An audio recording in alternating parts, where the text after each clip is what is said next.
Olá, amigos internautas. Estamos começando mais um programa Trabalhismo na História. Hoje o nosso convidado é médico, signatário do Encontro de Lisboa. Foi secretário de Saúde do governador Leonel Brizola. Seu Eduardo, muito obrigado por estar recebendo o Trabalhismo na História. E eu queria começar perguntando para o senhor como é que começa o interesse do senhor por medicina? É interessante. Bom, meu pai era médico. Meu pai era médico, um médico, digamos, famoso em Porto Alegre. Mas eu achava que tinha mais vocação para outras coisas. Eu achava que eu tinha vocação. Eu queria fazer arquitetura, na verdade, ou engenharia, por aí. Mas eu teve um episódio ali de um acidente com uma estrada e um primo meu, que era cirurgião plástico, eu estava junto com ele, estudante ainda eu era, estudante do científico, e como no fim de semana vários tinham se cortado, tinha pessoas com algumas lesões graves, e ele também então voltou para Porto Alegre era domingo e tal, para operar alguns.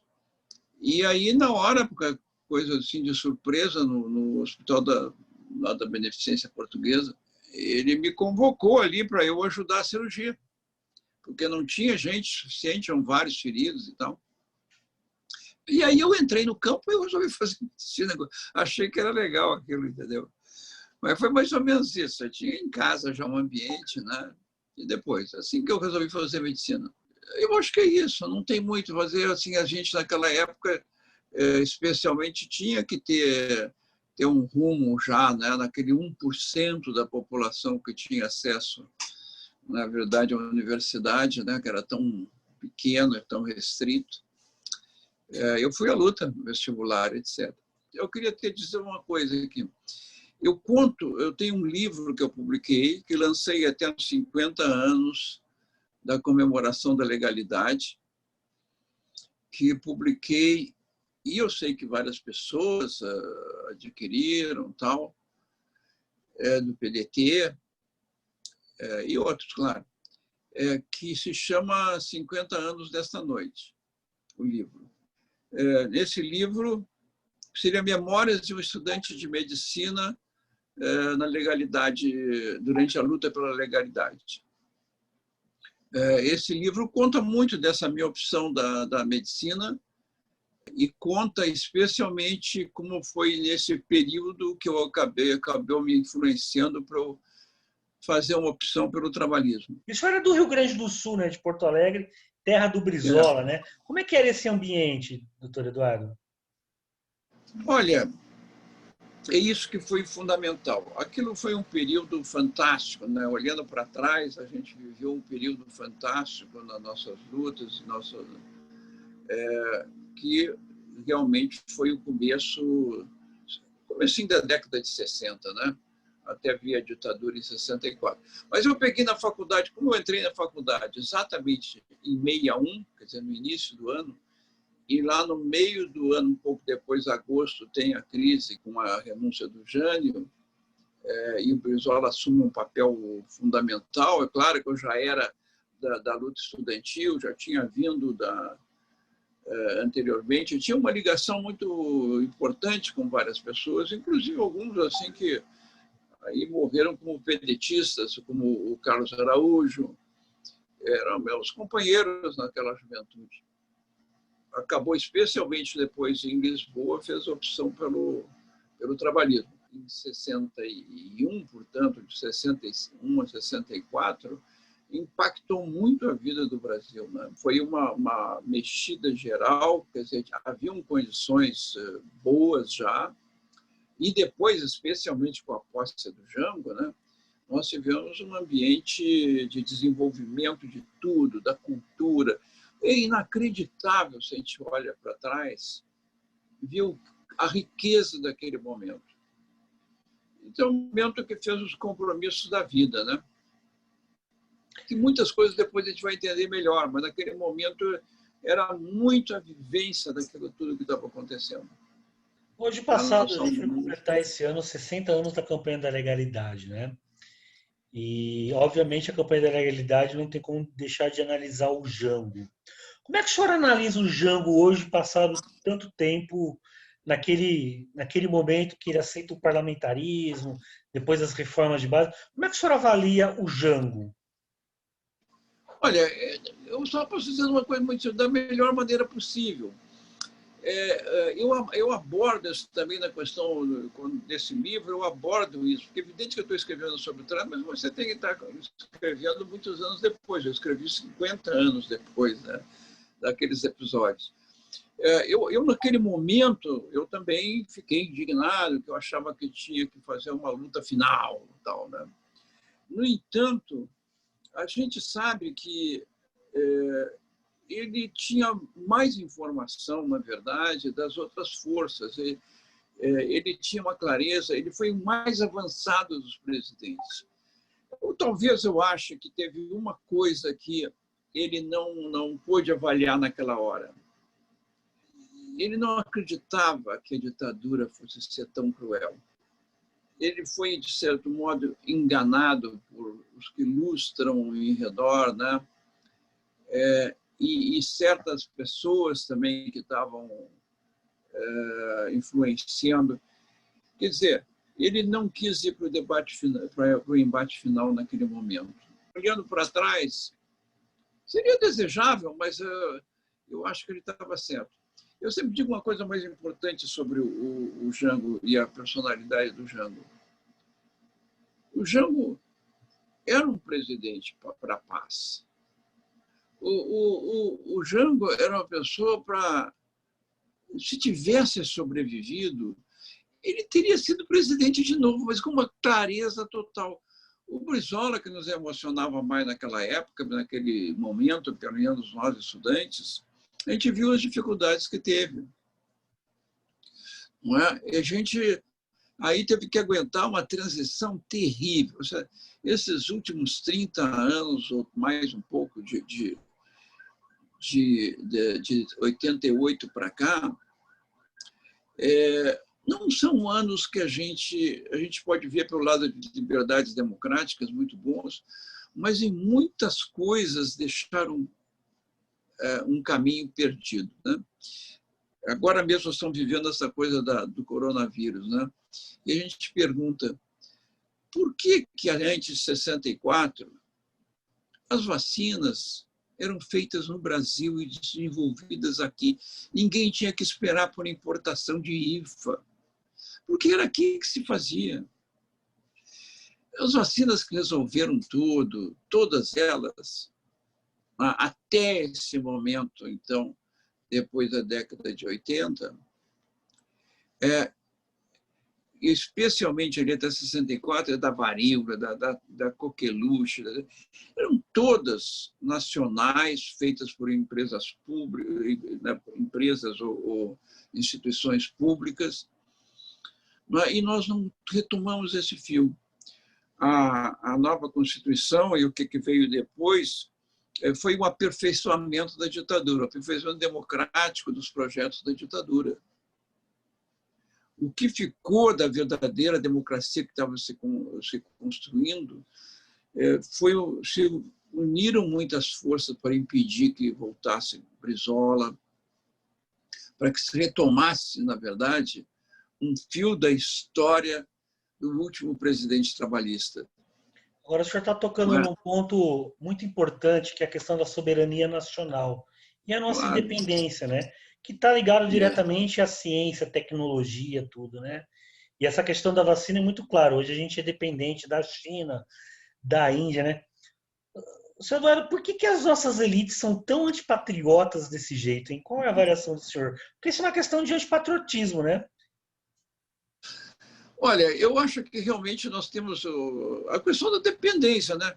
Você vai formando elites que fazem os acordos com as metrópoles, né?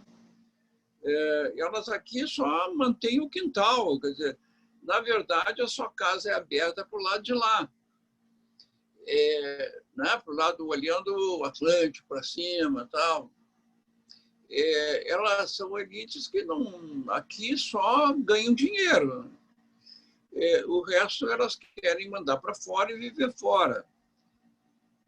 Isto, claro que tem resquícios que vêm antes de uma ideia de império, mas o nosso olhar do próprio império que tivemos no Brasil, mas já era um império economicamente dependente que fazia suas alianças de um outro modo, né? Quer dizer, usava realmente a população em nome da sua própria riqueza. O Darcy falava muito isso, né? O bom velhinho Pedro II, em todos os seus, não sei, 60 anos quase que ele governou, ele só criou uma escola pública no Brasil. É fantástico isso. Então, para ter uma ideia de que nós todos fomos preparados assim por um caminho, e aí vinha um outro movimento, que quer dizer, já começa, na verdade, começa antes, né? José Bonifácio já dá uma abertura assim, mas nós vamos ver que as coisas vão se... não vou entrar tão para trás, mas que as coisas vão se definir mesmo na luta com a formação da República, né? E aí que está as raízes do trabalhismo brasileiro de verdade, né? É com a formação da República, com o castilismo, não é? Com a expressão política do Rio Grande do Sul no país, que culmina com 30, e nós vamos ver quais são as forças que vão se opondo. As forças que vão se opondo, esse, digamos, o grande e caudaloso rio que estava vindo, entendeu? Elas vão pulando para fora e fazendo suas alianças fora do Brasil. Isso é empresariado paulista, daquela época, né, que já começa com 32, e vai se formando essa nova política, digamos, que precisa se manter à custa dos seus acordos com o exterior. O senhor estudou na Inglaterra, participou da OMS, tem um trabalho importante na Índia, quer dizer, conhece bem outros países, outras... A nossa é tão diferente, né? Porque a elite americana, ela defende os interesses americanos, né? A inglesa e tal. O senhor faça um paralelo sobre as elites internacionais e as elites brasileiras. Por que a nossa é tão submissa a não os interesses pátrios? O senhor que tem uma experiência internacional importante. Mas eu acho que essa experiência internacional não explica essas coisas, entendeu? Ela só mostra essas coisas. Então, o que eu estou dizendo é isso. Nós viemos aqui um país que não se interessou por educação. Você tem um começo, na verdade, de interesse, mas assim, uma educação que era trazer para o Brasil, mas não trazer realmente para todos os povos. Você entendeu? Você faz um movimento no Brasil, mas nós deixamos a nossa população um racismo aqui muito estruturado. Tem nos Estados Unidos, não impediu eles de avançarem, né? Mas com dominação, claro, interna também sobre classes. Eu acho que o importante dessa história é que o Brasil fez um caminho possível de superar seu atraso, especialmente a partir de 30. Ele fez um caminho viável. Não é um caminho que estava rico para acontecer e que foi abortado em 64. Não é que não tivesse embates, como ele também era democrático, ele criou mecanismos, etc., que podia... Mas ele se renovaria a cada momento. Eu acho que a gente apostou num projeto trabalhista e democrático e que foi difícil, ele tem sido obstaculizado para atingir, na verdade, a capacidade de mobilizar as grandes populações. Nós tivemos um momento único, de novo, com o Brizola, aqui no Rio de Janeiro, mas que todas as elites se organizaram para que ele não pudesse chegar ao poder. Não é? E mesmo quando assume, digamos, um partido mais próximo, como era o PT, dentro do próprio PT se organizaram para que, pelo menos, ele, com a liderança dele, não pudesse contribuir e participar disso. mas já nós vamos só restabelecer, no segundo governo Lula, uma aliança. Já não é, sem Brizola, não era uma aliança que tivesse a força capaz de mudar os rumos que o PT pudesse ter no governo. E que não foi um governo que, embora cheio de gente com boas intenções e muitos quadros valorosos, não tinha essa pegada, não é, que Brizola podia dar. Vamos voltar um pouquinho que nós vamos chegar no governo do Brizola, né? O senhor era estudante em 1964, né, quando houve o golpe. O senhor se lembra exatamente do dia do golpe, onde o senhor estava, como é que o senhor recebeu a notícia da deposição do Jango? Como é que foi esse dia, senhor Dardo? Foi triste. Foi triste. A gente tinha já em Porto Alegre tinha assim já a coisa de estudantes, né? Eu estava no terceiro, quarto ano da faculdade. Os estudantes assim tinham alguma coisa, qualquer coisa que acontecia, a gente pegava e corria. Na verdade, como não estava mais no governo do Estado, isso foi terrível. Na verdade, aquela derrota ali daquela eleição também de 62, né? Quando a gente perdeu o governo do Rio Grande do Sul, foi do Wilton Meneghetti, foi muito ruim. Mas tinha a prefeitura. Então, o caminho, todo mundo pegava e corria para o largo da prefeitura. Não é a primeira coisa que se ia, para saber. Nós, assim, tínhamos um negócio de estudante mais organizado, também tinham uns que iam para tomar a rádio da universidade, porque aí já começava pela rádio da universidade o movimento. Mas foi triste chegar na rua e já está cheio de militar, mas não tinha uma única pessoa na rua, entendeu? Não tinha quase ninguém, tinha dado desmobilizado, porque tinham convocado uma greve geral. Aí não tinha transporte. Não tinha transporte para a gente ir. Aí, entendeu? Essas coisas são assim, parece que tudo se conjuga.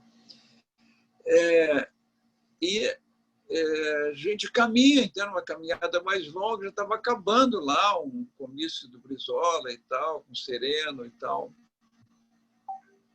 E eu estou me dispersando, querendo ir às armas, alguns muito raivosos, outros tal. Então foi assim, apagou as possibilidades, porque sozinho ninguém pode fazer nada. E aí começou a repressão, né?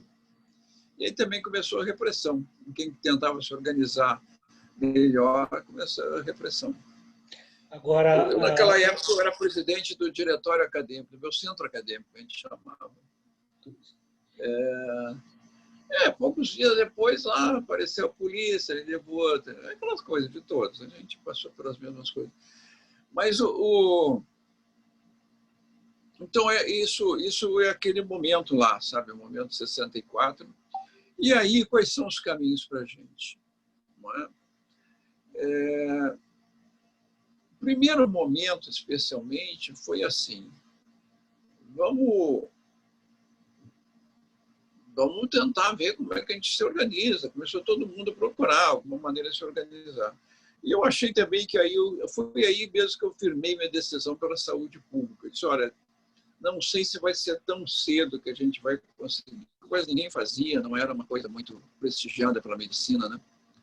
Claro que isso foi uma perspectiva popular da saúde que fosse abrangente, nacional, ao invés, digamos, ir para o consultório e fazer uma prática clínica ou cirúrgica, que fosse. Então, foi uma decisão assim já dentro desse processo. Quer dizer, esse processo é que ajudou a levar muita gente do Rio Grande do Sul, inicialmente para a saúde pública, muitos colegas de valor. A gente participava dos mesmos movimentos. E depois, mais tarde, um pouco depois também, que isso se espalha para o Brasil como uma alternativa social melhor para a medicina, mesmo durante a ditadura, né? Isso foi uma maneira de se manter vivo dentro de um quadro daqueles. Particularmente, eu me agreguei mais tarde a um grupo, né, na verdade, bastante através do Carlos Araújo, que começou de um jeito e depois a gente fez a VAR Palmares, participei disso. E a decisão mesmo de ir para o PDT do que seria o PDT foi em Lisboa. Agora, o encontro de Lisboa era para a retomada do velho PTB, né? O PDT vem depois, né? Mas antes disso, a gente teve muitos grupos armados no Brasil. Você falou do Carlos Araújo, né? A própria presidente Dilma. Como é que o senhor avalia hoje a resistência armada? Eu acho que foi a única coisa honesta que se fez. Não, honestidade não quer dizer que dê certo sempre. Né? Foi a única coisa honesta que a gente podia fazer. Entendeu? A gente tinha aquilo como uma usurpação de poder popular, não tinha outros meios, na verdade, e talvez o calor da juventude, mas a gente não deve sacrificar isso. Eu sei que hoje tem um pensamento um pouco mais, não muito mais não, acho que quem pega o vírus sempre fica com um pouco um resquício daquela coisa, né? Mas eu quero dizer o seguinte, eu sou uma pessoa muito inconformada com muita coisa da política, de tudo, eu sou uma pessoa que gosta de polemizar, que botar questões entendeu? Eu fujo um pouco das obviedades, né? Assim, querendo ver, porque acho que as obviedades são feitas para a gente ficar parado. Tem que procurar outras perspectivas. Mas eu acho que o fundamental é isso, que a gente procurou dar uma resposta honesta e era corajosa, mas a gente sabia que era porque também tinha medo, né, das coisas que tinha que enfrentar. E por isso era corajosa, porque a gente tinha medo, né? Porque senão seria simplesmente irresponsável, não era irresponsável. Ninguém queria estar sofrendo, quer dizer, a gente queria realmente, tinha essa... E era uma coisa que o mundo estava vivendo também, com uma deixamos sozinho Cuba, né? Mas era uma perspectiva que estava acontecendo, era Vietnã acontecendo, eram lutas valorosas aí que transformaram muitos países. Nós, por muitas razões, conseguimos e tal, nem toda a esquerda também estava de acordo com fazer isso fragilizou também. Não é as possibilidades de uma luta que tivesse um braço armado, mas é evidente que tem que ser uma luta política central. Eu acho que foi isso. Nós não tivemos condições mesmo, embora tem que se homenagear sempre aqueles que se dispuseram a isso. E isso deve ter um impacto, né? Porque é difícil, não vão conseguir apagar isso da nossa história. E isto é uma coisa séria. Uma coisa séria é que, por mais que queiram ressuscitar o outro lado, não dá para apagar a luta dos povos, não dá. Ela volta, ela vem à tona. Como agora, de novo, a discussão da secessão americana, quando tem eleições de hoje, né? Ela vem à tona. Então, aquela resistência de jovens, etc., não vai ser apagada nunca, nunca da história do Brasil. Quando o senhor vê na televisão alguns grupos pedindo a volta do regime militar, é um desrespeito muito grande com a geração que pegou em armas, que lutou, né? Como é que o senhor se sente vendo isso na televisão? Eu entendo, né? A gente fez muitos compromissos para sair da ditadura.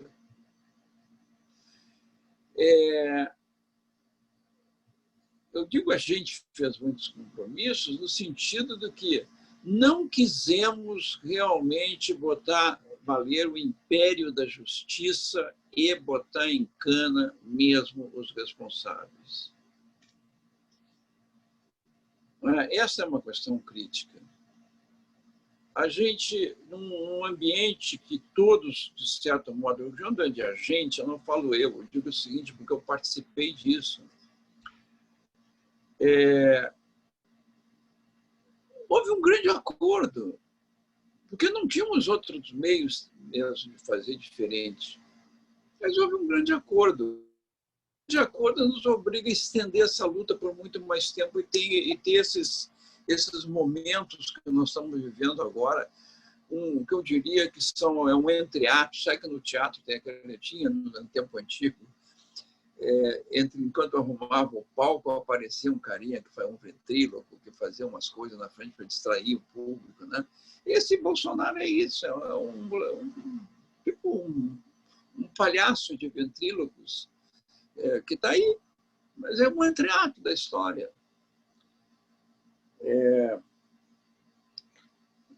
Faz todo mundo rir, faz todo mundo chorar, faz todo mundo bater palma. Entendeu? Mas não tem nada a ver com a história. Agora, o senhor falou que foi um grande acordo para sair da ditadura. Nesse momento era a luta da anistia, né?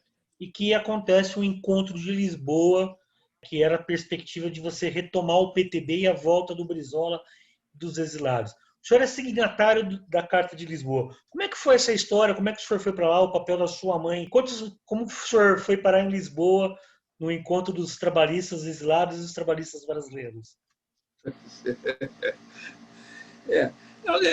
Sabe que tem muitos meios que isso aconteceu. Como eu disse, eu tinha... a minha mãe fazia parte de um grupo de mulheres, como a Mia Cauturo, a Alicia Pérez, a Dona Quita, que trabalhavam no movimento feminino pela anistia do Rio Grande do Sul. Eu trabalhava aqui no Rio de Janeiro. Então, naquele momento, eu já tinha entrado na Fundação Oswaldo Cruz e trabalhava aqui no Rio de Janeiro. E fazia a divulgação do movimento aqui. Participava da divulgação do movimento, aquela coisa. Então, acontece que num certo momento, eu fui para a Inglaterra. 79, começo de 79. Lá, porque eu tinha uma coisa de... Aí como professor já, né? Era outra coisa. Eu fui para a Inglaterra com uma bolsa tal de estudos. E um dia, simplesmente, eu recebo um telefonema na casa eu estava hospedado na casa do meu cunhado lá. E era o Brizola. O Brizola me ligando, porque minha mãe tinha dado o telefone, perguntando se eu não toparia, me convidando para ir para o encontro de Lisboa. Quer dizer, essa coisa é uma surpresa fantástica. Eu fui. Não estava decidido a ser trabalhista, não estava decidido. Eu estava assim, querendo ver as coisas, como é que estavam, porque tinha um distanciamento naquele momento de trabalhismo, etc. O enfoque estava noutra área, né? O que aconteceu lá em Lisboa? Que eu encontrei essas pessoas todas e, muito particularmente, foi decisivo eu encontrar o Julião, porque eu tinha militado junto com as ligas camponesas também. E lá no Rio Grande do Sul, nós fizemos um trabalho junto às ligas camponesas. E depois, esse grupo quase todo ele foi para Palmares, então tinha uma história de ligação. E aí fizemos uma reunião ali com alguns outros que não eram trabalhistas, eu não tinha sido antes trabalhista também. Embora admirasse o Brizola por causa de 61, mas, enfim, trabalhista não era. Porque eu não sabia o que era o trabalhismo também, entendeu? Não sabia. E aí o que aconteceu foi isso. Ali eu resolvi. Ali nós discutimos, foi muito importante para mim a voz do Julião, toda a luta dele, se agregava junto com o Brizola. E E ali eu tomei a decisão de entrar para o PDT, não era o PDT, era o PTB. Mas não era o mesmo PTB. Tem que chamar a atenção no seguinte, quando a gente, que não era trabalhista antes, quase todo mundo oriundo da resistência armada, vários nos agregamos ali, mesmo que o nome fosse trabalhista, PTB, não era mais o mesmo. E o Brizola sabia disso. Ele convidava a gente. Não que quisesse fazer uma nova luta, mas que ele queria pegar o sangue dessa gente. Não é? Trazer para o trabalhismo o sangue dessa gente. Muitos trabalhistas também que se sacrificaram, que viveram exilados em condições péssimas. Agora, os anos que o Brizola passou no exílio foram 15 anos no exílio, né? Não só o Brizola, mas vários companheiros, né?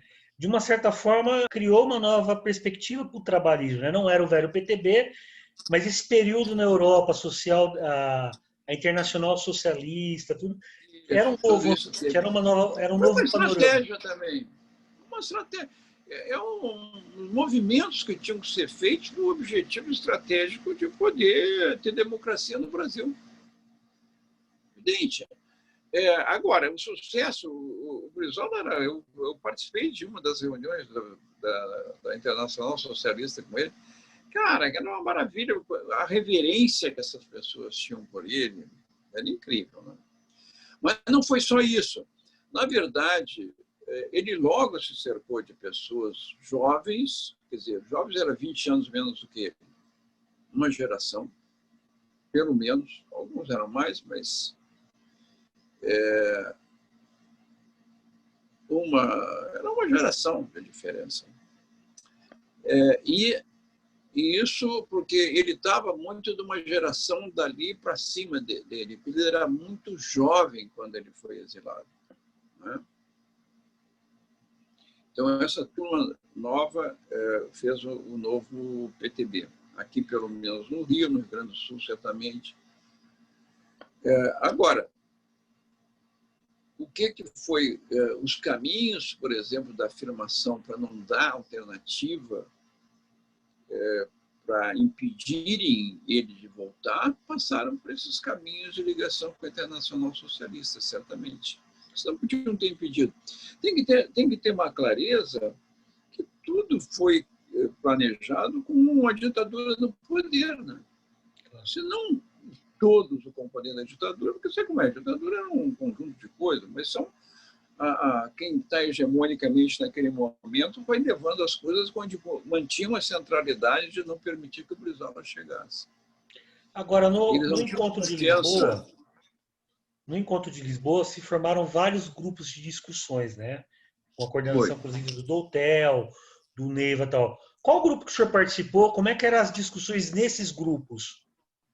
Não, de verdade é o seguinte, como eu te disse, eu tinha ido como observador, não tinha decidido muito assim e tal, eu fora grupos informais vários, mas tinha aqueles grupos de trabalho formal, eu entrei no grupo que foi criado, talvez um pouco por causa de mim, mas foi da saúde. E a gente fez saúde e previdência. Até hoje eu tenho o documento da saúde que eu escrevi, na verdade, um formato lá numa máquina. Eu sempre tenho graça, eu tenho que ler essas coisas. É porque a máquina de escrever era de Portugal. Putz, que confusão, as letras não eram no mesmo lugar. Bom, em todo caso, eu fiz esse primeiro documento que eu guardo até hoje, sabe? Que é o documento feito ali para discutir. Tinha uma pessoa que coordenava um pouco esses grupos, que era o Alfredo Sirquis, né? Sirquis coordenava um pouco também como um jovem e tal. Juntar as peças para depois eles fazerem o relatório final. Né? Então,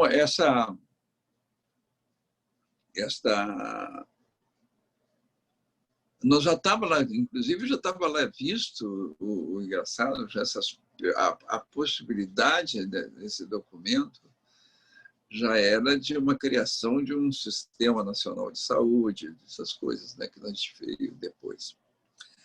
Mas isso que eu lembro mais. É evidente que é isso, porque era mais eram as conversas, e um ou outro. Me lembro que de boas amizades, de gente que a gente não se conhecia, essa que é a verdade, né? O Aldo aí de Porto Alegre, boa figura o Aldo. E tinha vários outros. Estava lá, o Trajano. Um pessoal também que eu conheci lá, como o Mário Osava, grande figura, né? Agora, foi O um Mário encontro Japa. ousado, não? Porque Ah, gente do mundo inteiro exilados, né? Muita luta, né? A o carga Rabelo. emocional desse encontro, né? Era muito. Foi muito emocionante. E praticamente todas as vezes que eu vou a Portugal, eu preciso passar em frente da sede do Partido Socialista e entrar, porque ali é aberto, a gente pode entrar, e às vezes conversar com alguém, segurança tal, dizendo o que eu estou fazendo, por que eu estou indo ali e tal, tira alguma foto. Ficou muito marcado aquilo. O que o senhor tem para dizer do Mário Soares, o grande anfitrião do encontro? Uma figura fantástica, né? Ele ele teve um papel diretor nisso, né? Ele assumiu essas pessoas que ele tinha dificuldades políticas lá do campo de Portugal e tal, mas ele naquele momento ele foi um estadista, né? E ele conseguiu isso para a gente dar um lastro que todo mundo adorou. Isso é independente de qualquer outra coisa. Tem homens que se fazem pelo momento, né? Para nós ele é insuperável. Às vezes eu estou falando isso porque eu tenho amigos portugueses que às vezes eu falo, blá, blá, blá, blá, mas eu começo a falar mal deles. Olha que não adianta. Ele teve um papel que já para. Considerem isso. Para além dessas coisas aí, ele fez um bem muito grande para o movimento democratizador do Brasil. O Brizola volta para o Brasil, né, e perde a legenda do PTB e monta o PDT, né?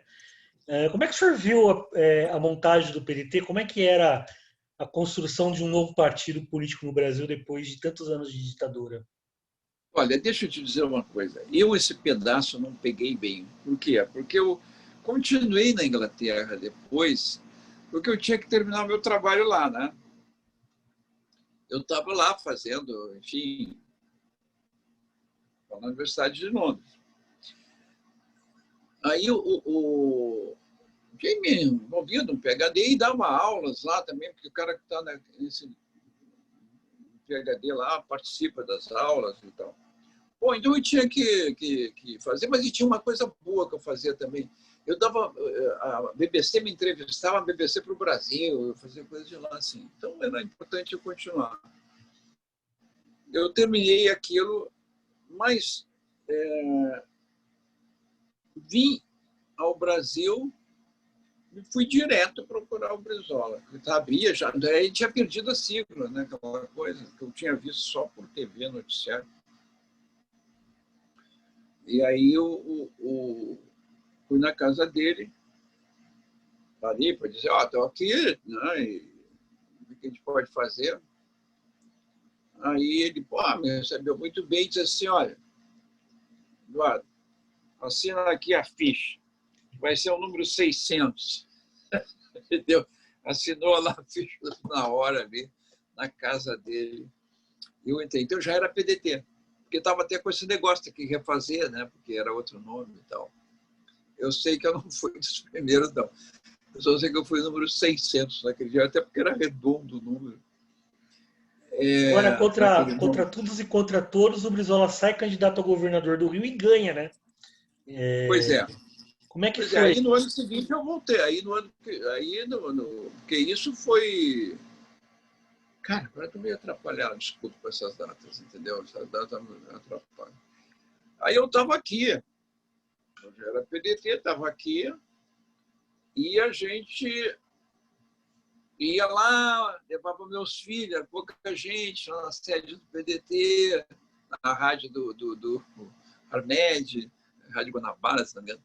Uma rádiozinha que não se ouvia quase, mas a gente ficava lá nos domingos, era a nossa missa, né? Ia todo mundo lá para a missa, que a gente brincava que a Brizola falava para a gente e tal. E aí a candidatura dele, que é a decisão de candidatar. E a gente participou desde o início. Aí não tinha, por exemplo, eu não achava que eu tinha vocação eleitoral, assim, não, é diferente, todo mundo sabe, eu era uma pessoa mais, um pouco acadêmica, um pouco das coisas de medicina.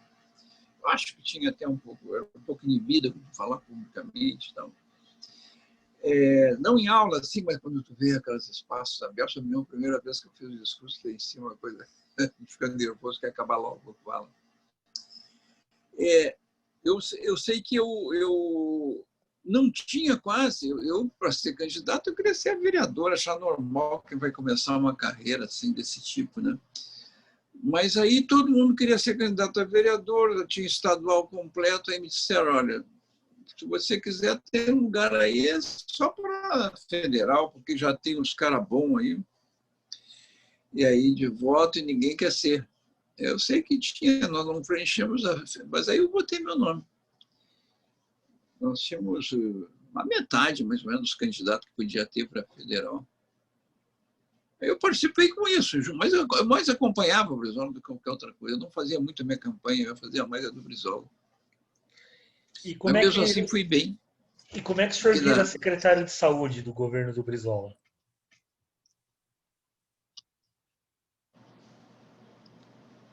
E a decisão dele, né? Sim, sim. Mas eu acho que também tinha razões. Eu fiz essa campanha eleitoral com base em saúde, discutia, o PDT me chamava para muita reunião, muita gente me chamava, e logo fui identificado como uma pessoa que eu já tinha participação, né, política, também do sindicato, de médico e tal, enfim, essas coisas que levam. Eu ainda era secretário regional da SBPC, da Sociedade Brasileira do Progresso da Ciência, naquela época. Senão eu entrei em conflito, porque eles só admitiam se o cara fosse do PMDB, senão alguém... Todo mundo era PMDB e eu furei, fui para o PDT, olhado meio com dificuldade. Mas, enfim, a gente era muito minoritário, não acreditavam muito na gente, né? Mas foi uma campanha muito bonita, não é? Que todo mundo sabe, maravilhosa a campanha. E foi uma vitória fantástica. E ali a gente conseguiu começar a trabalhar um partido de massa que a gente queria, né? Um partido não conchavo, mas de massa, essa coisa de tudo aberto, os acordos eram abertos, declarados, com as intenções definidas. Isso recuou, né? Não com ele. Mas a gente manteve uma linha trabalhista, porque eu acho que o importante é a questão do trabalhismo. Para mim, a coisa mais importante ainda hoje é a questão do trabalhismo, entender o trabalhismo. E eu sempre falo nisso, sabe? Porque o que teve mesmo?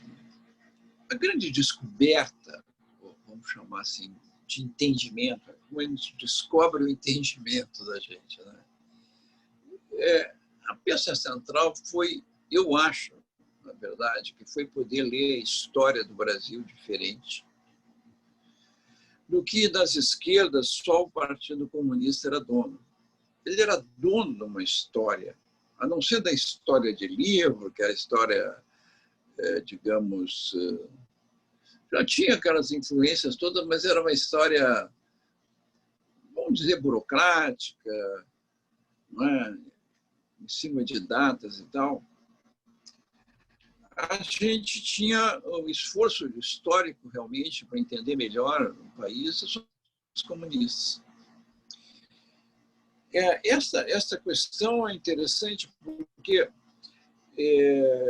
por mais que fosse verdadeira uma interpretação que eles davam, eles estavam muito distantes da raiz mesmo, eles se afiliaram a um pensamento muito, para um momento do Brasil, muito externo. E aquilo era tentado aplicar em condições que não eram, do meu ponto de vista, adequadas historicamente. Então, como eu digo isso, sim, porque eu era da juventude do Partido Comunista. Eu fui, essas coisas todas, eu fui às missas nos domingos diferentes, né, que era para saber dos avanços da União Soviética e tal, estudei tudo. Mas acontece o seguinte, essa coisa começou a ver que eu percebi, especialmente no meio da universidade, como eles desprezavam tudo, porque apenas o que sobressaía é que o Getúlio era um ditador. Não é? Era a única coisa que interessava, porque, no fundo, era um instrumento de propaganda, né? Não era um entendimento histórico. A gente entende que os partidos têm instrumentos de propaganda e palavras de ordem, e qualquer erro de uma pessoa fica aquele que marca para o resto da vida, quando eles mesmos sabem, né? E está lá em toda a teoria, né? Que as pessoas mudam. Ninguém é uma coisa só desde que nasce até morrer, enfim, tudo eles sabem, mas só que para o movimento político era usada uma chapada. E essa chapada afastou muita gente de valor ao interesse do que era o trabalhismo. E de uma vulgarização também do trabalhismo seu, que vinha pela direita, né? Dos pés de chinelo, da gente que não tem pensamento, não é? Que é só oportunismo de estar perto do poder. Então, pela esquerda e pela direita, tentaram acabar com o trabalhismo. O trabalhismo, não, para nosso trabalhismo, tem que dizer, né? Porque existe, todo mundo ouve trabalhismo, né? São forças que hoje tem, algumas mudaram o nome, algumas é um socialismo, seja o que for, mas acontece que o nosso tem uma situação particular. É a situação da dependência. O nosso trabalhismo só tinha uma perspectiva possível, porque você não estaria lutando contra as coisas chaves, que era exatamente o da soberania. Um país que tinha vindo, quer dizer, a República é nascida uma espécie de golpe de Estado. É claro que havia clamor por isso. Mas dá para ter ideia, né, que o Brizola gostava de falar sobre isso, que na primeira eleição que tem, quer dizer, uma eleição que teve antes ainda da queda da República e que havia já um partido republicano, tinha só 4 vereadores dos republicanos no Rio Grande do Sul. Na verdade, a proclamação da República é uma reação da elite contra a abolição da escravatura, né? A República nossa não é construída... Ela tem esse componente, mas também tinha que a abolição, na verdade, ela vem, eu acho que também uma outra interpretação, ela segue-se naturalmente. O poder que mantinha aquilo perdido caiu fora. Ela ia tentando protelar o máximo possível, não é? E na hora que não teve mais jeito e que fez, houve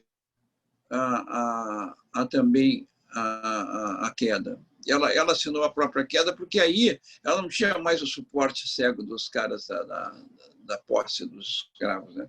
Mas não foi só isso, não, né? Eu acho que é um amadurecimento também político no resto do mundo, né? Você tinha uma situação ímpar no Brasil, dos países que ainda mantinha, e também uma racionalidade, né? Porque os produtos brasileiros aí não conseguiam comercializar. Quer dizer, o trabalho escravo, o escravo ficava caro, a mão de obra era mais barata. A mão de obra paga nas províncias da Argentina, do Uruguai, era mais barata, sendo mão de obra livre do que dos escravos. Então, houve alguns fatores juntos. Quer dizer, juntando coisas aqui, né? Mas eu quero dizer o seguinte, que aquele momento dali, o trabalhismo gaúcho, exatamente por esta situação de ser uma economia subsidiária do governo central, porque a gente tinha que exportar a carne seca, né? O charque, nossos produtos para mandar para fora, não é? Eram produtos da economia agrária, O resto do Brasil está na economia central, né? Então era para alimentar escravo, era comida para alimentar escravo. Então esses conflitos todos se geraram. Mas então, desde aquele momento inicial, quer dizer, com o castilhismo, se cria uma doutrina com vários componentes. A questão do positivismo é importante porque era uma ideia que havia verdade e não se podia fechar os olhos para a verdade. Uma delas, a miséria do povo. Não pode fechar os olhos. A busca da verdade estava dentro de um princípio todo do trabalhismo. E exatamente ficar do lado das pessoas que estavam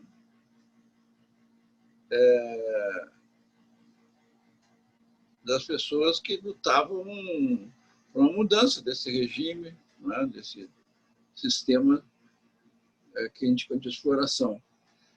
Eu acho que das coisas mais marcantes é o trabalho do Bodeia, né? Vocês devem conhecer, do Miguel Bodeia.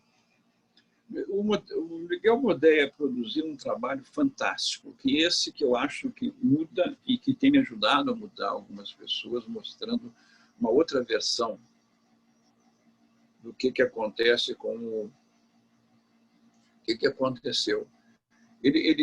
Vocês devem conhecer, né, o livro que é a greve geral de 17, sobre a greve geral de 17. Então, resumindo isso aí, aliás, eu também botei um resumo desse livro com um anexo. Mas o que interessa aqui é falar sobre esse trabalhismo que nasce de uma maneira diferente, nem se chamava trabalhismo, era um partido republicano, que vai se consolidar como partido depois em 45, né, quando Getúlio resolve que tem um partido e escolhe, enfim, pessoas para conduzir essa visão. Ele vem como movimento, ele vem dessa greve de 17, a greve geral de 17. E isso Bodeia trabalha numa tese dele. Para mim, está lá um anexo do livro que eu escrevi, que eu já falei aqui, os 50 anos dessa noite, um resumo que é útil para todo trabalhista. Em 17, para tentar fazer o mais curto possível, a greve que se instalou no Brasil começou em São Paulo, para outros lugares, e também muito com os ferroviários. Os ferroviários levaram a notícia para o Rio Grande do Sul que a greve estava rolando nesses centros. E eles também anunciaram primeiro a greve e depois entraram em greve. E o que aconteceu no Rio Grande do Sul é que o movimento dos operários por greve, foram totalmente tolerados, melhor que tolerados, assegurados logo depois pelo Borges de Medeiros. Se tornou importante, inclusive implementou as medidas nos trabalhadores públicos logo em acordo com eles. Então, para forçar o empresariado, quer dizer, os donos dos negócios, a esses salários, que eram salários de fome, etc., nós vamos dar todas essas condições que vocês estão exigindo iguais para todos os trabalhadores estatais, trabalhadores do Estado. Além de implementar isso, ele faz outras medidas. Ele começa a segurar a livre associação, porque começa a querer os caras que serão contra. E, para encurtar muito, ele entrega os trabalhadores, depois de ganhar todas as conquistas em uma semana, fazendo marchas pela cidade, assegurado pelas tropas, quer dizer, da polícia, porque as tropas federais eram contra. Ele entrega o sistema de abastecimento para o controle da Liga Popular, para dizer que todos tenham iguais porções de alimentos, porque durante a crise a coisa podia complicar, distribuir, assegurar para os hospitais. Então, é governada por uma liga de trabalhadores, na verdade, Porto Alegre, né? E tudo isso vai se espalhando. Só que as ferrovias eram garantidas pelo governo federal. E largaram o pau em cima dos trabalhadores das ferrovias, dos ferroviários. Os ferroviários, mas foi a luta armada, tiro, diabo, viraram trens, fizeram, escarnearam, foi uma luta. E ele vem, e eles tiveram que recuar, e ele vai, chamam o próprio Borges a ser intermediador com a empresa estrangeira, né, que era de um consórcio canadense-americano, então, belga. Nessa atividade, ele se bota do lado dos trabalhadores e faz, na verdade, não só demitir o cara que representava a empresa no Rio Grande do Sul, como na primeira legislatura depois ele faz a estatização. Ele declara do Estado. E passa a ser, do ideário trabalhista, várias dessas medidas dele. Primeiro, o asseguramento da livre manifestação dos trabalhadores. Assegurar. Colocando que é uma tese que se discute muito, de que os primórdios do trabalhismo ele se caracteriza por compreender de uma vez por toda a luta de classe no Brasil, né? E aí o Getúlio coloca isso muito. Estava no que ele sabia, mas o importante, eu acho, no primeiro momento, é que ele sabia que havia antes disso uma luta nacional, uma luta que era importante, entendeu? E que nessa luta nacional tivesse a presença, no caso particular dessa que eu estou dizendo, de forças de trabalhadores hegemônicos. O que não quer dizer que em todos os momentos fosse ser, porque não estava sendo uma revolução. Na verdade, estava mostrando que a condução desse processo não podia prescindir de estar junto. E é por isso que o Getúlio depois assume lá com todo esse ideário. Faz uma justiça ligada ao trabalho dos trabalhadores, bota eles no mesmo Ministério da Indústria e Comércio, quer dizer, Indústria e Trabalho, entendeu? Lá junto, o que é diferente de hoje, tu ter dois separados, é o seguinte: no do trabalho tem representação dos empresários, no da economia não tem representação de trabalhador. Está entendendo que a gente regrediu? Ele cria esse ideário trabalhista na transição para um socialismo. Ele é a coisa mais rica que existe na história do Brasil. Não tem nenhum que tenha apresentado nada parecido. O máximo foi essa coisa distributiva do Lula. Ninguém fez isso. E nós temos que buscar isso de novo. A questão, portanto, é uma questão de distribuição de poder na sociedade. Não é que não tenha que passar por etapas, mas isso aí que tem que ter claro. E que nós não temos e não tivemos, durante toda a transição democrática, esses instrumentos. Tivemos um máximo reivindicatório de rua, liberdade para reivindicar. E por isso que o nosso ideário trabalhista está vivo, e ele, como dizia o Brizola, eu gostava daquela expressão, é como um pau de fogo, aquele que a gente de noite no braseiro, que vira cinza, mas que de noite, bota um fole, dá um assoprão, bota um gravetinho em cima e acende de novo. Nós vamos acender de novo a história de uma Revolução Brasileira de verdade. Fora desse entreatos aí, do paspalho, que assume o papel principal enquanto o cenário está sendo arrumado. Agora, Eduardo, voltando um pouco, depois dessa Confuso. Não. Desse aprofundamento sobre a questão do trabalhismo, você trabalhou diretamente, vamos dizer, dos moicanos, dos grandes trabalhistas, que foi Brizola. Você foi secretário do Brizola no governo do Rio de Janeiro. Como é que isso se traduziu, por exemplo, essa visão toda que o Brizola tinha com ele, na Secretaria de Saúde, a qual você era o secretário? Qual que eram as prioridades nesse setor e as principais metas num governo trabalhista como do Brizola? Bom, você não está querendo entrevista de 1 hora, então, vamos lá, né? Vamos tentar dizer. Mas tem isso para contar, né? Eu realmente... deixa eu te dizer, a gente, em primeiro lugar, durante todo esse trabalho de campanha eleitoral, né, que a gente acompanhou, a gente foi absorvendo um pouco aquela orientação, toda aquela visão do trabalhismo que eu não tinha. Ao mesmo tempo, tirando alguns preconceitos de o que a gente devia fazer, e conversando bastante com o Brizola também. Então, ao ele me convidar para a secretaria, ele foi muito gentil e mostra uma coisa assim, muito fantástica, né? Que eu não tenho vergonha de dizer, ao contrário, eu acho mérito, embora alguns pudessem dizer que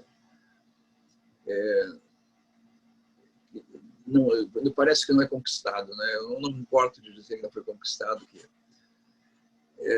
O fato é que, pela proximidade que ele teve com os meus pais, né? Por isso que eles estavam movendo o feminino da anistia, e a minha mãe e meu pai também dava condições e ajudou a ele, inclusive, a poder sair do Uruguai naquela hora que ele foi expulso, né?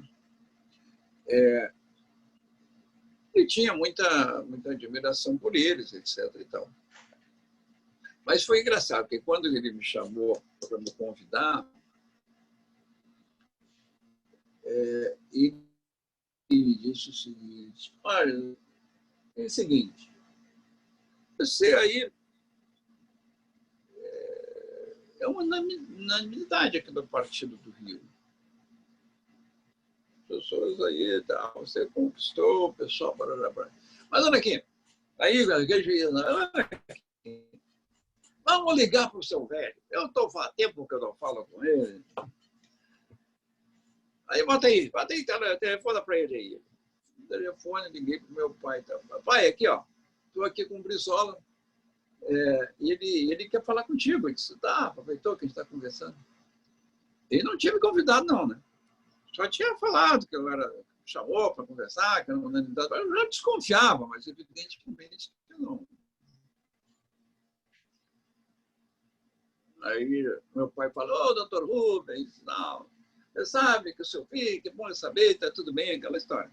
Uma conversa normal. Eu queria lhe pedir um favor. Você sabe que o seu filho é muito... Às vezes ele encrenca, tal. E eu detesto ouvir não. Então eu quero o seguinte, para ele não poder, eu quero que você faça o seguinte, convide em meu nome, em nome do governador do Rio de Janeiro, ele para ser o secretário de saúde. Aí me passou o telefone e meu pai, olha, o governador dos Estados Unidos pediu para te convidar, tal, cara. Emocionante, né? Aí ele riu e tal. Aí conversamos sobre a secretaria. Isso é um modo de Brizola fazer as coisas, né? E nós fizemos, enfim, nosso trabalho que foi muito rico na secretaria. Evidente que nós tínhamos a prioridade da educação, mas nós todos trabalhávamos pela educação junto. Não é? Tinha muita pessoa que criticava que tinha pouco dinheiro para a saúde. Eu também queria mais, mas não tinha, porque tinha que fazer o programa da educação. Então, em compensação, lá nas escolas todas, os CIEPs, tinha lá o gabinete dentário, tal, tinha o médico. Enfim, tinha um programa que tudo. As ambulâncias, essas dos bombeiros do SAMU, aí começaram com a gente aqui. Um dia eu levei para ele, tinha tido um acidente na estrada, nós não podíamos atingir, levei a ideia, né, que nem era minha, era junto com o grupo, de criar umas ambulâncias e um helicóptero para resgate. E ele abraçou a ideia e tal, e começou tudo isso. São várias coisas que a gente fez. A gente foi o primeiro a acabar com o comércio de sangue. Eu também baixei por portaria. Descobrimos que tinha gente vendendo sangue e caindo na rua no dia seguinte, disseminando AIDS, porque com isso era um escândalo. A gente baixou uma portaria de secretário, teve o poder, que aí no dia seguinte ele fez um decreto e depois mandou para que fosse uma lei definitiva. Foi primeiro no Brasil. Tudo que teve de mais avançado, eu não estou falando isso para dizer que fui eu. Eu abri as portas para o nosso pensamento trabalhista e tudo de mais avançado que hoje no Brasil ainda as pessoas falam, está lá. Foi feito no Rio de Janeiro primeiro, na nossa gestão. É longo, eu preciso escrever sobre isso. Já tem gente que escreveu uma parte disso, mas eu acho que numa entrevista seria impossível. Com a democratização da saúde, criação dos conselhos. O primeiro Conselho Estadual de Saúde do Brasil foi nosso, com representação de líderes sindicais, não era só de médicos e autoridades famosas, líderes sindicais, dos trabalhadores rurais, claro, de saúde também, de jornalistas, enfim. Aquelas federações de associação de moradores. Primeiro do Brasil, tudo isso foi, a gente ensinou para todo mundo isso daí. Agora, eu não estou falando, dizendo assim, me mostrem, eu quero que provem pela data, se todas essas coisas não começaram aqui. Agora, a prioridade do governo do Brizola sempre foi educação, desde o governo do Rio Grande do Sul, isso se repetiu também no Rio de Janeiro. Como é que funcionava? Porque a questão da Secretaria de Saúde com o CIEPS, porque tinha médico nas escolas, tinha gabinete do dentista, como é que era feito? Mas a administração pública brasileira também vai evoluindo. Ele pegou, acho isso, de algumas coisas do tempo do Juscelino, que fez esse tipo de coisa. Ele criava governos paralelos. Ele criou, claro que tinha uma espécie de governo paralelo do CIEP. Ou seja, várias entidades se associavam para produzir o trabalho. Entendeu? Como o Juscelino quis consumir Brasília. Fez tudo separado para aquilo lá, né? Porque não dava para cada um tomar sua parte. É incoordenável. Não é? Então, ele fez isso. Ele fez um programa especial. Todos nós cooperávamos com esse programa especial, mas tinha a estrutura central que mandava. Ali com o Darcy, com tal, para poder... É isso que o Darcy sempre fala, que uma das palavras, das frases que eu gosto muito dele é isso, fazimento. Você tem que fazer acontecer as coisas. Não adianta só dizer as políticas, e agora cada um na sua própria concepção, com a sua evolução, a sua inteligência, o seu tal, vai fazer, todos farão ao mesmo tempo. Não funciona. Você tem que arrastar. Um caminhão desse, com desigualdade no Brasil, com as coisas, se não arrastar, não acontece. É o que eu falo quase sempre aqui, os nossos maiores problemas de SUS, por exemplo, estão em cima disso, todo mundo manda. Entendeu? E só dá políticas, e faz, então, tudo um monte de centros de discussão, e aí é muito difícil você chegar aos pontos certos e fazer pelo menos coisas, saber, dar prioridade, porque aí tudo é prioridade, tudo é... Não é que não seja verdade que saúde tudo é prioridade, mas não funciona assim na prática. Não funciona assim. O certo para a gente não era ter um sistema único de saúde, era ter um serviço único de saúde. Sistema é coisa para todo mundo manda e tem alguns que coordenam. Não é coordenar, é ter poder diretivo. Então, isso daí é que o sistema, na Inglaterra, o sistema é uma palavra genérica, né? Na Inglaterra não existe o sistema nacional de saúde. O NHS é o Serviço Nacional de Saúde. Eles prestam serviços diretos. Não só determina política, porque o SUS é só um mero financiamento. Um instrumento de financiamento. De tudo onde quer que seja. Agora, foi uma das grandes conquistas da Constituição de 88, né? Você avalia... Como que você acompanhou essa questão da discussão do SUS na Constituinte de 88? O que a gente poderia ter avançado? Eu tentei, né? Isso aí nós temos escrito até hoje, são coisas que servem para a história, mas não foi possível. Como eu te disse, estava aí nas entidades de saúde, especialmente, estava pessoal com uma visão mais do PC e que estava muito mais interessado num processo mais longo, digamos, e de acertar com o setor privado, tal, naquele momento, do que um processo realmente de mudar a saúde dos setores mais pobres. Então, era o mesmo objetivo, mas um era não direcionado, com uma coisa voltada para um sistema, que aproveita tudo, e não procurar coisas para os segmentos que mais precisavam, né?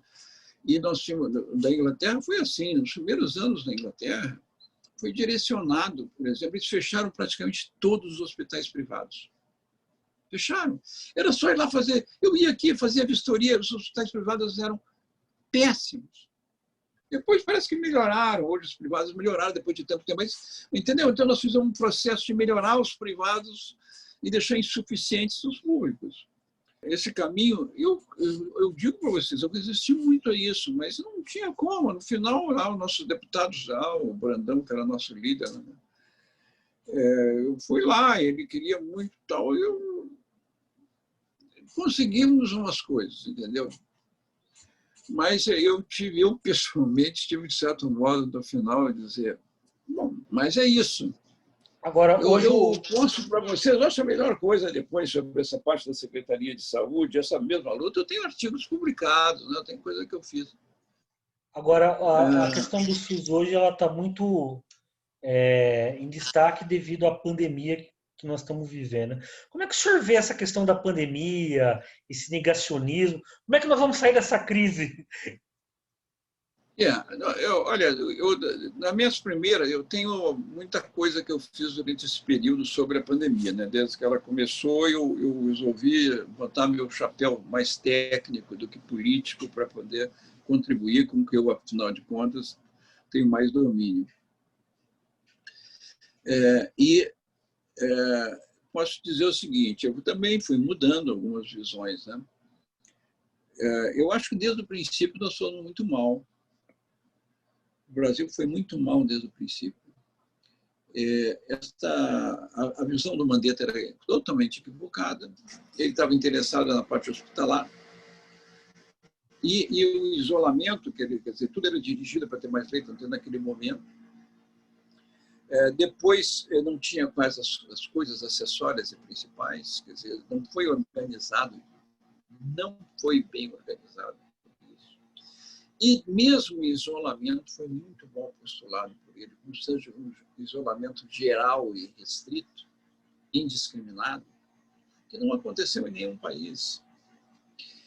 E aí todo mundo parar, e era uma fantasia. Por quê? Porque os trabalhadores, porque o Bolsonaro também resistia, que é outro bobalhão lá, mas é porque os trabalhadores tinham que trabalhar, porque senão não ia ter comida, senão não ia ter luz, senão não ia ter água. E não protegeram eles, não fizeram esse grupo como principal para a gente poder trabalhar, dar condições, dar meios, dar mais, seja o que fosse, entendeu? Junto. Até hoje não fizeram. Até hoje não fizeram nada voltado para os trabalhadores. Não fizeram até hoje nada voltado para as populações mais carentes mesmo, lá dentro dessas áreas faveladas e tal que tem aí. Nada, nada, nada, nada. É uma vergonha. Vergonha. Pior que vergonha, é um absurdo. É um crime, agora, né? Todo mundo acha o máximo. E todo mundo acha o máximo. E é muito fácil botar toda a culpa no Bolsonaro. Muito fácil. É evidente que, como eu disse, o Paspalho está aí, paspalhando. Entendeu? Mas a gente, em todas as coisas, faz direito. Né? Na minha casa não falta comida, não falta nada. Eu cuido de mim mesmo, apesar do Bolsonaro. Agora, por que nós não podemos cuidar da saúde mesmo, apesar do Bolsonaro? Especialmente se fizer um sistema que tu pode... Então, tem os outros, tem estados, tem municípios, onde estão as lideranças dessa saúde. Onde estão? Fazendo o quê? Eu passei 6 meses tentando dizer, parem com esse negócio, só isolamento, tem que voltar para os trabalhadores. Não fizeram nada. Onde eu conheço, onde eu escrevo, onde eu mando. Não fizeram nada. Bom, que já foi, chamaram as empregadas de volta para dentro de casa, faxineira, não sei o que mais, entendeu? Agora, alguma coisa dirigida pelo conhecimento básico, epidemiológico e social mesmo, esse casamento do conhecimento epidemiológico e social junto, não para um falar sozinho, outro falar sozinho, não tem. Um só faz discurso sociológico, o outro só epidemiológico. Assim, epidemiológico no sentido de vacina é bom, parará, parará. Mas cada ação que a gente faz tem que ter esse conjunto, tem que ter essa agregação. Ser desenhada, agregada. Tem planejamento. Não fizeram um acordo que a Fiocruz assinou com a AstraZeneca, pagando adiantado vacina e não tendo hoje, tinha que estar nas primeiras páginas dos jornais brasileiros, mas todo mundo esconde. Pagou adiantado e não recebe. O maior absurdo pagarem adiantado.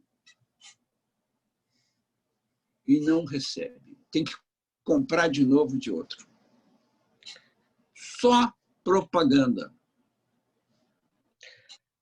Agora, para encerrar a nossa entrevista, Eduardo, o que seria o Brizola presidente da República? A gente quase chegou, o Brizola quase chega em 89. Ah, não dá, isso é ficção. Ficção. Não dá. Devia ter sido. Bom, a história não volta para trás. Não, eu não vou te dizer isso aí. Tá certo. Queria Eu não sei. Não sei.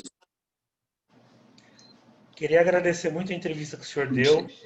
E agradecer demais e ter a oportunidade de conversar futuramente mais vezes.